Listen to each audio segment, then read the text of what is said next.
Undercover boss gets denied entry to his own event. What security says is embarrassing.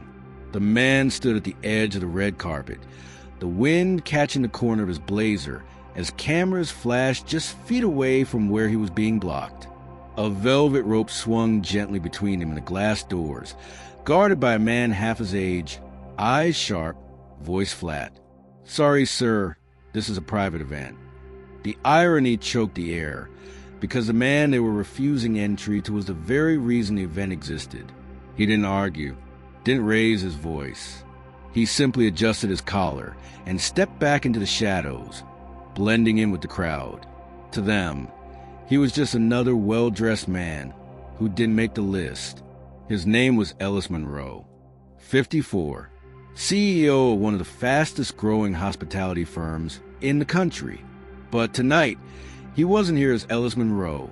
He was just Ellis, a man in a tailored gray coat with nothing but a quiet agenda. The event was held at Monroe Plaza, named after his grandfather, a black-tie celebration for the company's regional managers, champagne, caviar, and camera crews, and a security team that had been outsourced without his knowledge. Ellis had intentionally kept his distance during the planning phase. He wanted to observe, not control. After 3 months of rumors about arrogance, discrimination, and intimidation at the mid-level ranks, he wanted to see for himself what kind of culture his name was financing. So he shaved his beard, dressed down, wore contacts instead of glasses. His assistant arranged for a low-profile ticket. No one was supposed to know, but someone had tampered with the list. His name, fake or not, was flagged, denied, ignored, brushed off like a street vendor in front of his own building. And that's where the story truly begins. As the doorman blocked him for the second time, Ellis watched the guest behind him whisper something and chuckle. It wasn't just rejection, it was disrespect. And not just to him, to what the company claimed to stand for. He stepped back, took out his phone, and watched. For the next 2 hours, he stood under the amber glow of the street lamps, taking notes, faces, names, conversations, how the staff treated guests who looked like him, darker-skinned, less glamorous, less branded. One woman was sent to a side entrance after being asked who she was wearing. A vendor was mocked for his accent, and a black valet driver was nearly shoved by a junior manager who wanted his car faster. By the end of the night, Ellis had 37 notes, half of them names, the other half behavior, patterns, culture, and a clear line between the public image and private rot. He called his assistant the next morning and scheduled an emergency board meeting. He didn't reveal himself right away. Let the managers speak. One bragged about how tight security was. Another joked about the weird guy who kept trying to get in. That's when Ellis stood up. He walked in front of the room slowly, removed his jacket, and handed it to his assistant. Then he turned toward the projector screen and asked, "Would you say this reflects our values?" Silence. The screen behind him began showing footage, security camera clips synced with his own notes. The laughter died, faces went pale, and the ones who joked about him didn't move. Ellis pointed out the woman turned away for her outfit, the vendor insulted, the valet dismissed, and finally, the man they all ignored. Him. He paused, looked around the room, then said one line that changed everything.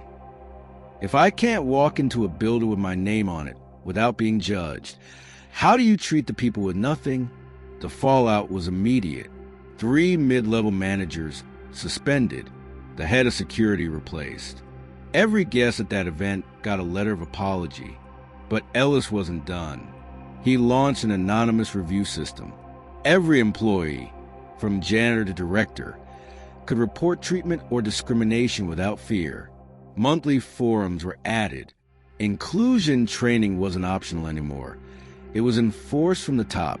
6 weeks later, the woman who was turned away was promoted after internal review showed she'd been overlooked twice for speaking up. The vendor got a contract renewal, and the valet offered managerial track. But what hit hardest was what happened at the next event. Ellis didn't disguise himself this time. He stood at the entrance in plain view, watching the same security team now trained to see, not judge. And as one guest, a young man in thrift store dress shoes hesitated at the entrance, unsure he belonged.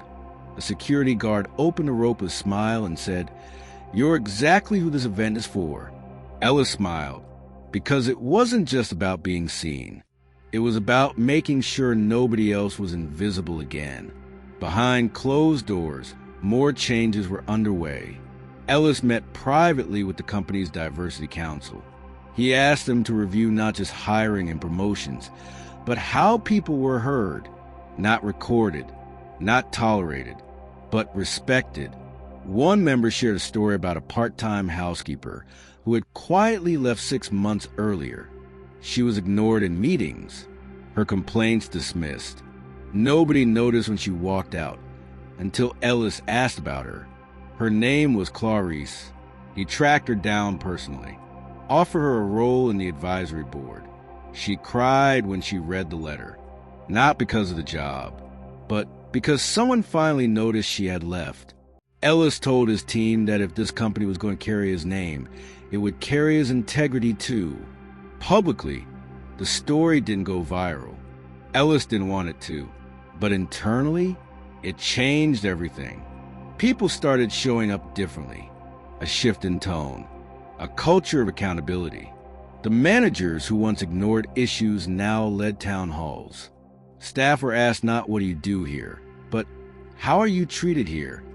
And it made all the difference.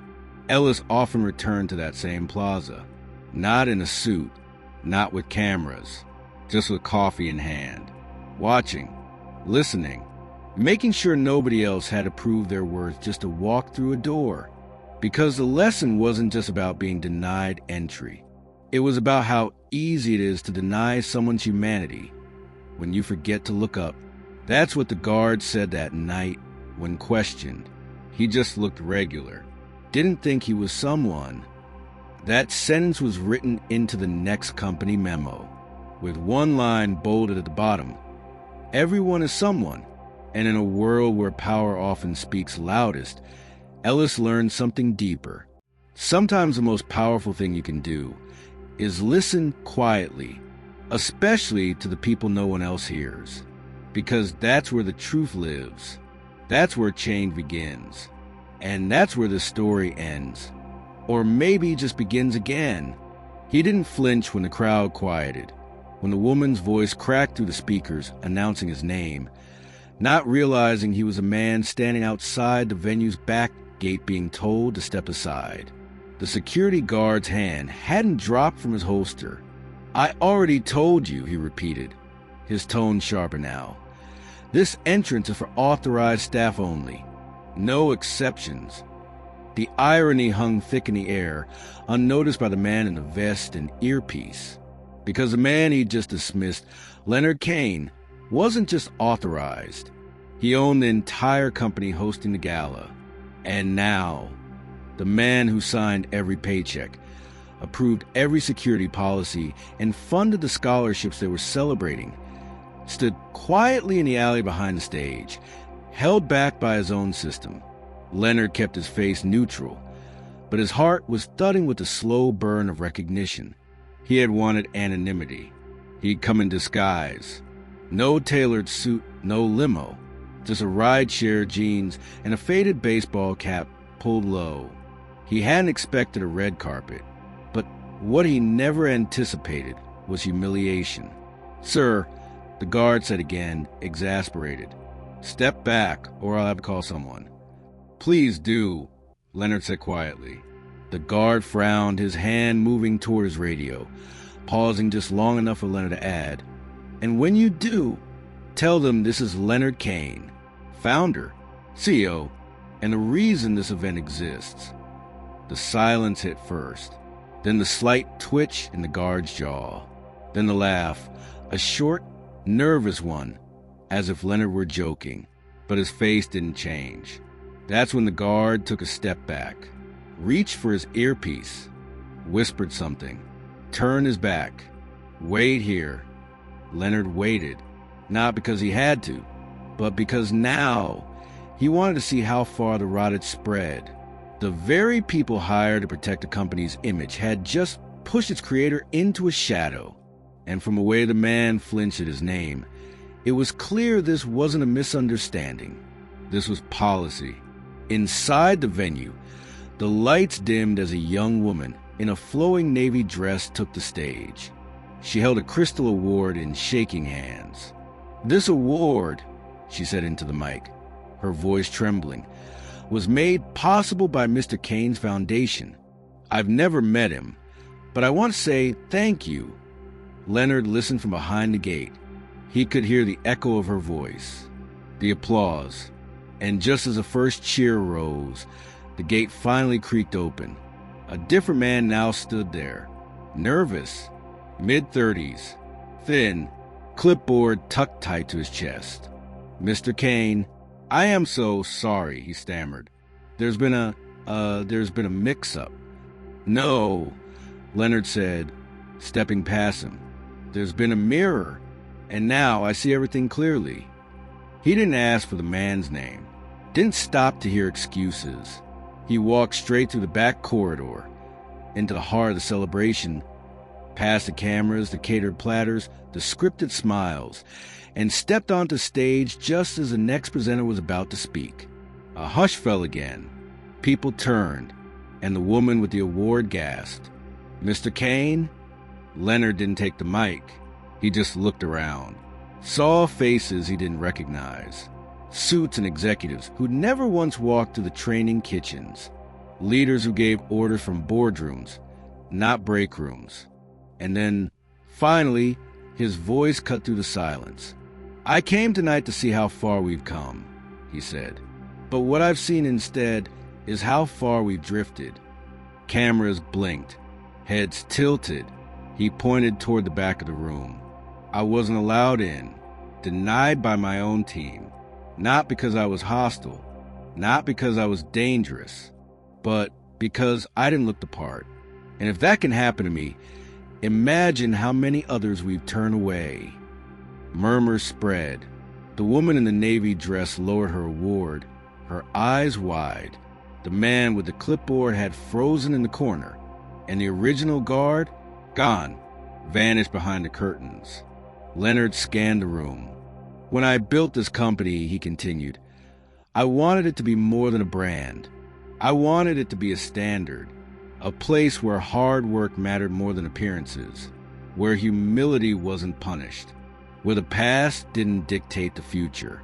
But somewhere along the way, the gatekeeper stopped guarding values and started guarding image." A single clap echoed, then another, then the room erupted. But Leonard didn't smile, because the applause wasn't for him. It was for the truth. He left the stage without shaking hands, walked straight to the kitchen, past the plated hors d'oeuvres, past the plated smiles. He wanted to see if the people who built this event were even allowed to attend it. Inside the back kitchen, he found her, the line cook he'd once hired 10 years ago, now leading a team of trainees. No one had told her he was in the building. She turned, grease on her sleeve, exhaustion in her eyes, and her mouth fell open. "Mr. Kane?" "Don't stop," he said. "I just want to see the real heart of this place." She blinked, then nodded, and for the first time that evening, Leonard smiled. The next morning, headlines broke. CEO barred from his own event. Photos from the moment he stepped on stage had already gone viral. But it wasn't the embarrassment that trended. It was the message. And as the footage spread, other employees began sharing stories. A dishwasher who'd been ignored for years but never missed a shift. A janitor who wasn't allowed to use the front elevators. A veteran employee who was fired for not wearing the right shoes to a staff meeting. But the most powerful voice came from within, from the guard himself. In a shaky video recorded days later, he sat in front of a plain background. "I didn't recognize him," he said. "But that's not the point. The point is, I didn't care. I saw someone who didn't fit, and I assumed the worst. And I wasn't alone in that." The video hit over 1 million views. Not because of what he said, but because of how many people related to it. Leonard didn't fire him. He did something worse. He reassigned him to the training program. "You're going to learn," he said, "what it means to actually protect people, not just property." The company issued a statement. Not the usual, "We're reviewing our protocols." Instead, they acknowledged the cultural rot, and they named it bias, prejudice, judgment, the words most brands try to hide behind euphemisms. They didn't hide anymore. And Leonard, he didn't stop there.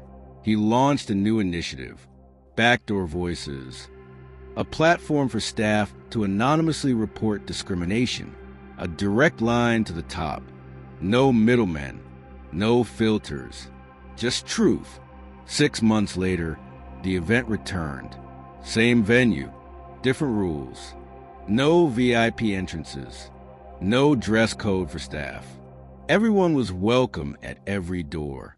This time, Leonard arrived early, not undercover, not in disguise. And as he walked to the front, the new head of security, a woman who started as a waitress, nodded and said, "Welcome back, Mr. Kane. We've been expecting you." The moment didn't need cameras. It didn't need applause.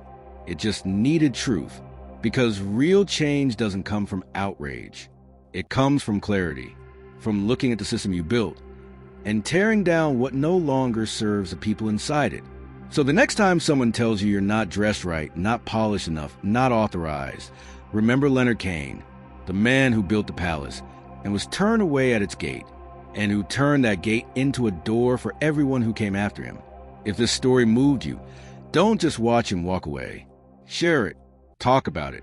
And if you've ever been told you didn't belong, know this. You already do. You always did. If this story resonated with you, don't keep it to yourself. Share it with someone who needs to hear it. Let it be a mirror for how we see and how we're seen. And remember, respect isn't favor. It's the entry fee. Subscribe for more stories that hold truth to power without ever needing to raise a voice.